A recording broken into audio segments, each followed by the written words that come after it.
Olá, minha amiga, olá, meu amigo, como é que vocês estão? Sejam bem-vindos a mais um episódio. O último episódio eu estava fazendo conta errada, achava que tinha mais dois, mas resolvi colocar os dois num só, que são 2 capítulos, né?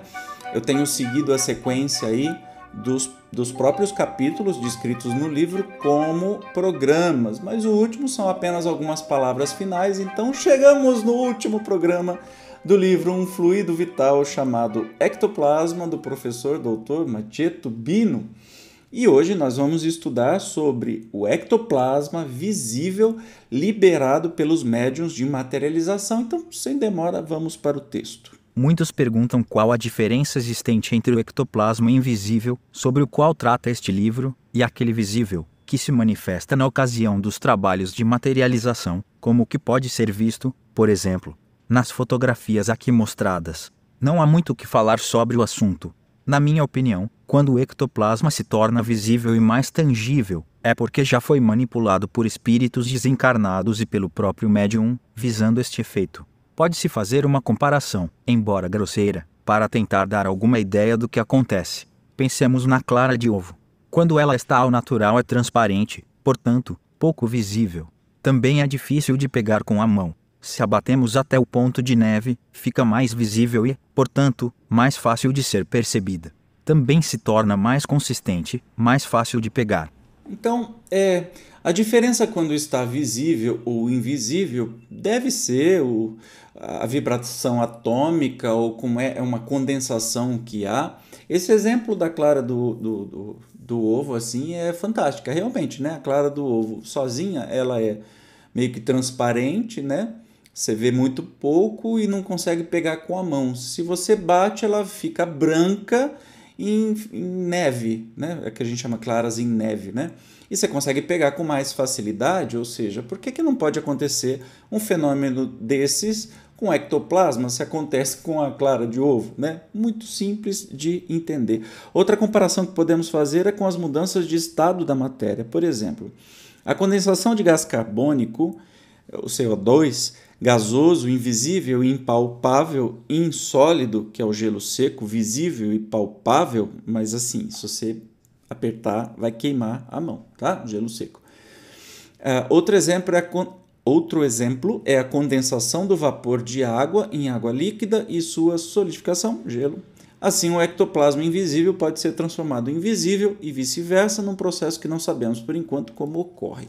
Mas ele ocorre porque está muito bem documentado, né, por muito tempo, e aí você percebe que as fotos que a gente viu neste estudo, por exemplo, são fotos que têm nome e sobrenome, né, de pessoas respeitáveis, não são pessoas que iam se submeter a fraude, entende? Tem até a câmera, o filme usado, tudo bonitinho, né? Então não é brincadeira.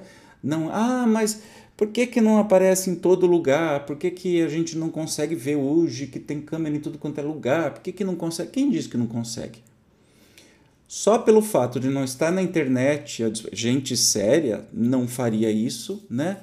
Não ficaria fazendo sensacionalismo com uma coisa dessa, não significa que não exista.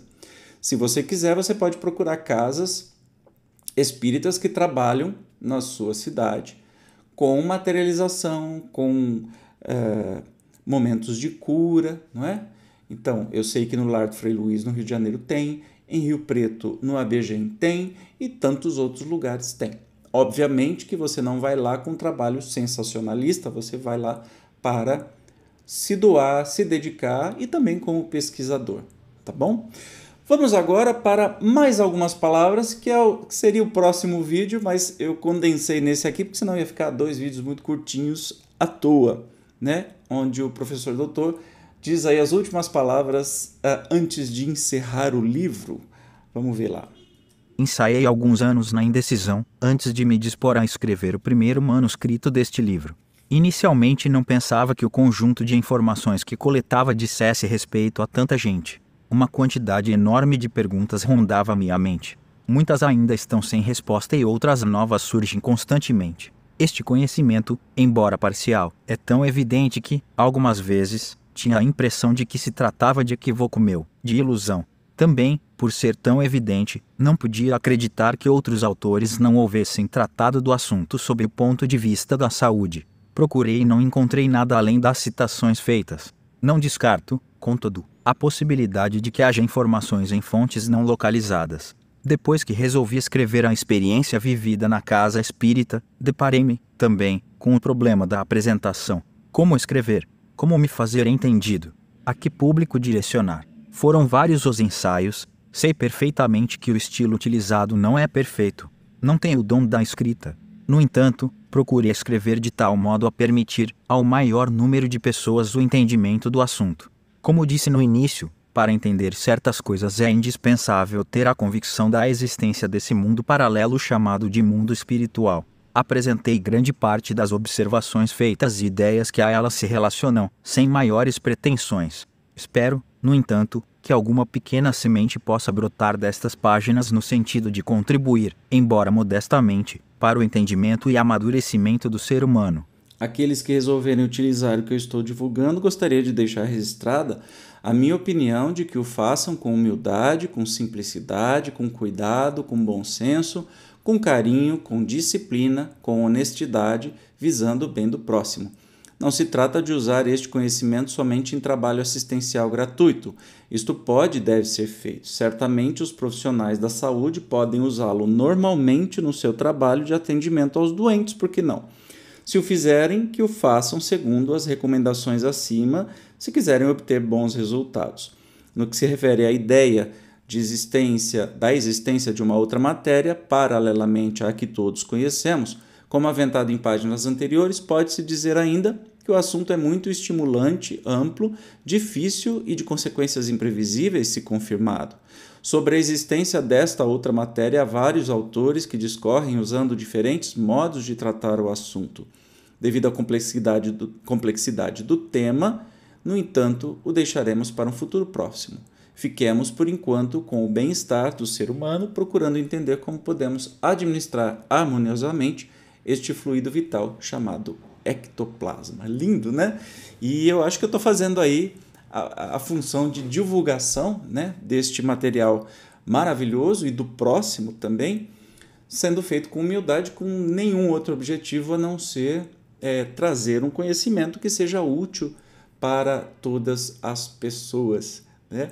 Parabéns, professor doutor Matias Tubino, e muito obrigado por essa colaboração fantástica de compartilhar tantos anos de vivência, né?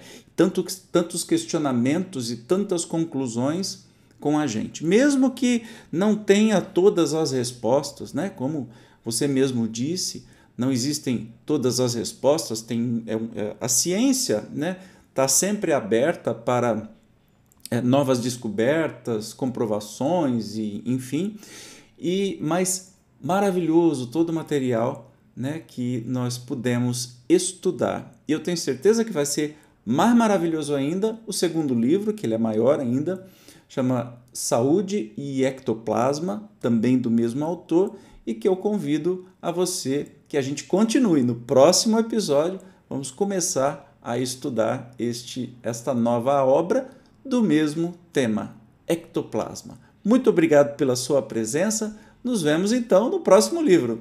Até mais. Tchau.